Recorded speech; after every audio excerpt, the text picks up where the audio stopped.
And in the interim by which we must climb this ladder, there will be many times in which leadership becomes important. And therefore, the great problem arises in the name of the Jupiterian leadership. The Jupiterian leader, no matter how much power it has, will never abuse that power in any way. The Jupiterian leader will never fail to work first of all for the good of the led, for those he leads. The Jupiterian leader also has a deep religious insight. No good leader can be an atheist. He cannot hope to solve the people's problems unless in his own heart he has blended the intellect and the spiritual faculties of the human constitution. The leader must therefore be enlightened, and an enlightened leader is one above any action which is not honorable. The leader responsibility is heavy, and instead of using leadership as a symbol of opportunity to exploit, really leadership is the privilege of service. It is the privilege of doing things for other people to make life better for them and for the world in which they live. The unselfish leadership is the highest aspect, and therefore becomes the sixth level of the cycle. And then comes the last, Saturn. And Saturn was the ancient father who devoured all his own sons. It was a very interesting legendary behind Saturn. Saturn is a symbol of a very deep composure. Saturn is the final statement of a maturity blending inside spiritual enlightenment with material adjustments. Saturn is therefore the symbol of that balance which, when achieved, makes the individual almost indestructible. Saturn is that which has no longer any breakage with law. It has no longer any conflict with realities. Therefore, in the more common feelings of astrology, Saturn is the bestower of long life. This means simply that it has reached the point where it does not cause short life to itself. It has kept the rule. It has made the dedications. It has the profound attitudes and yet the simplicity and directness of revelation.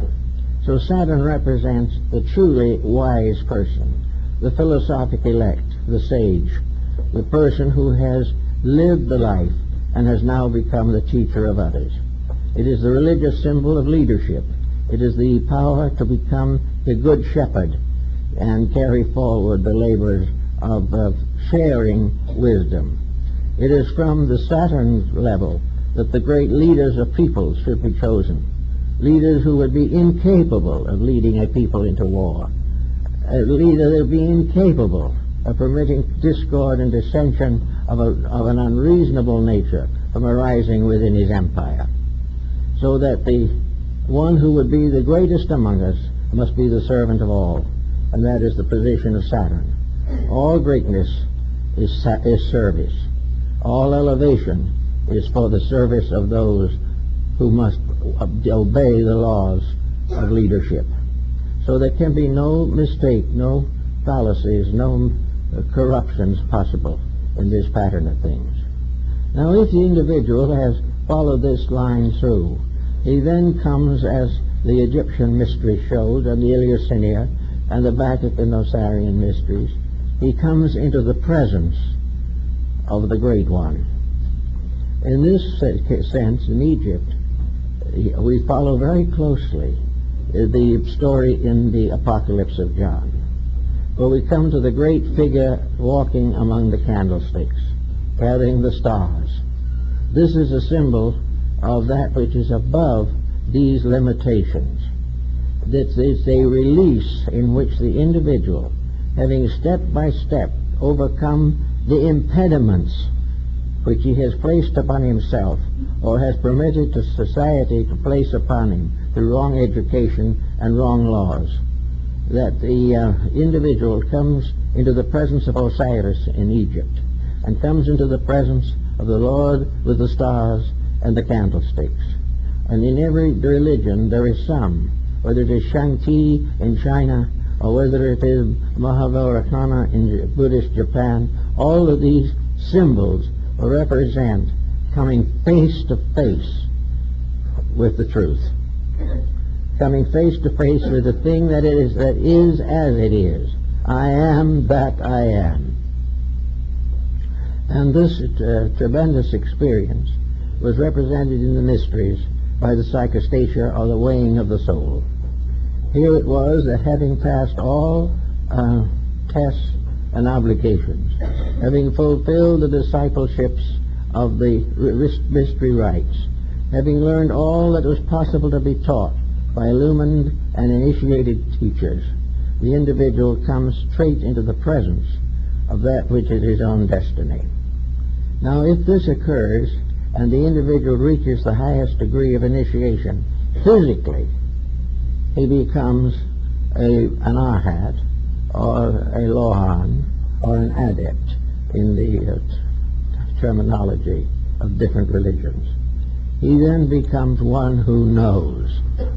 Now, as one who knows, the very fact of knowledge brings with it the first great burden that knowledge must bear.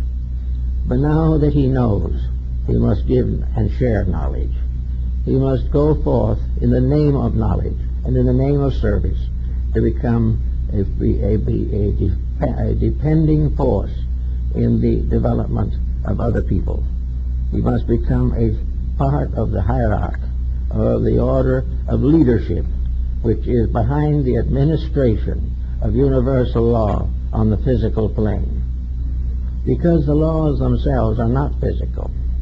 It is only an individual who has transcended the physical in his own life and has become the arhat, who is capable of interpreting something above the physical for the needs of those who are still bound by the physical.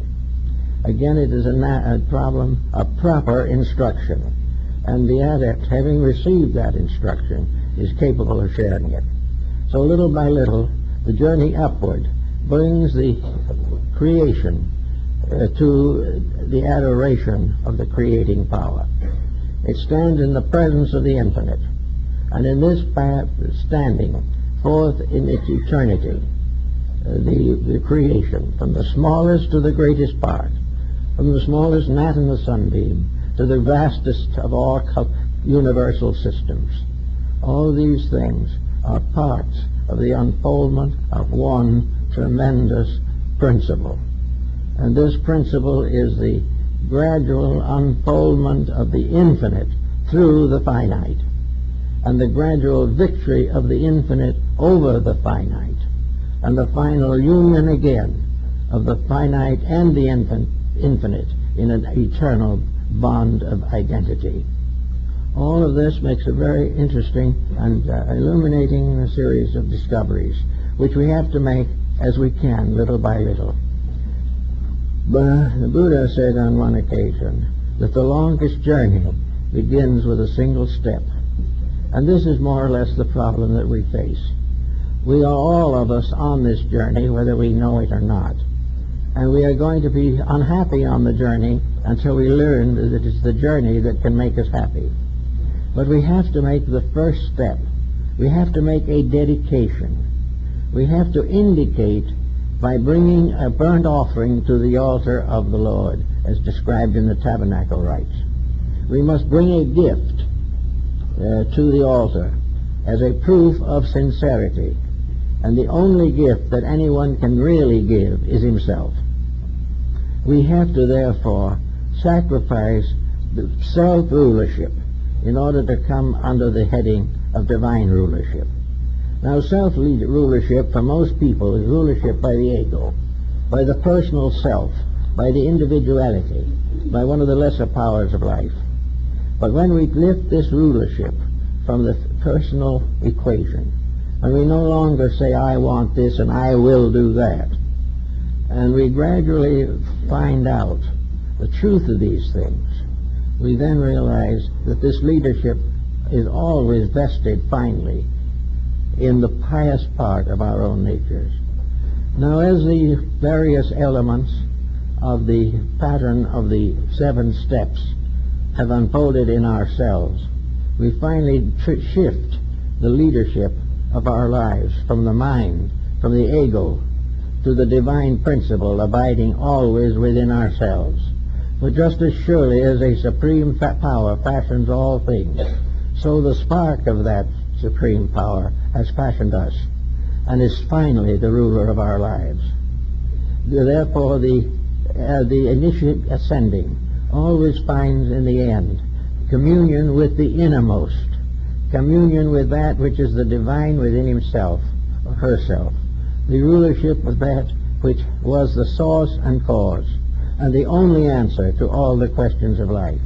There is only one reality in each of us, and that is the divine power.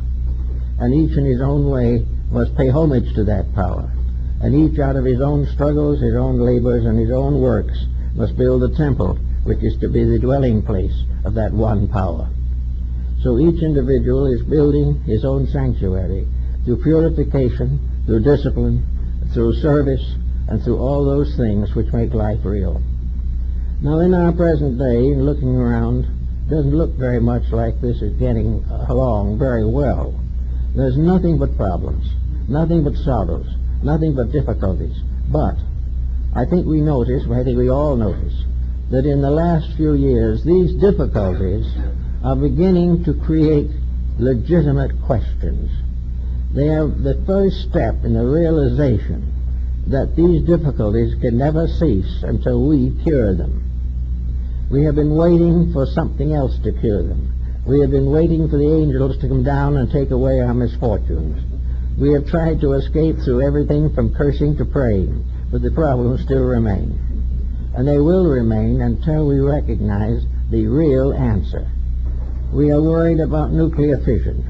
We are worried about various types of restriction and limitation of growth. We are worried about the earth getting tired, of the petroleum resources going out. We don't know what to do with our waste and garbage. All these things are problems, and we are all a little bit dazed by them. But the reason we are dazed is very simple. We want to solve all these problems, and we need to, but we want to do it without making any change in our basic attitude toward life. We wish to remain highly competitive people. We wish to place wealth above every other consideration.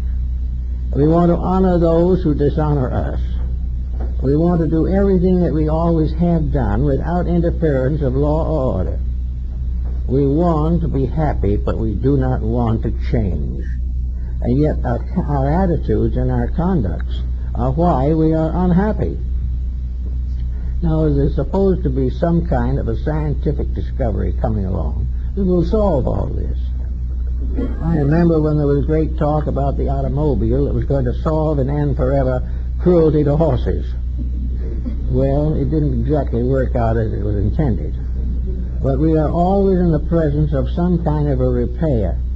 But we do not recognize that we cannot cure this physical problem from the level of the problem. We cannot cure war by simply fighting war. We cannot get war out of the physical world unless we do something to change the physical world, either in nature or in ourselves. We cannot get better without becoming a little bit more virtuous.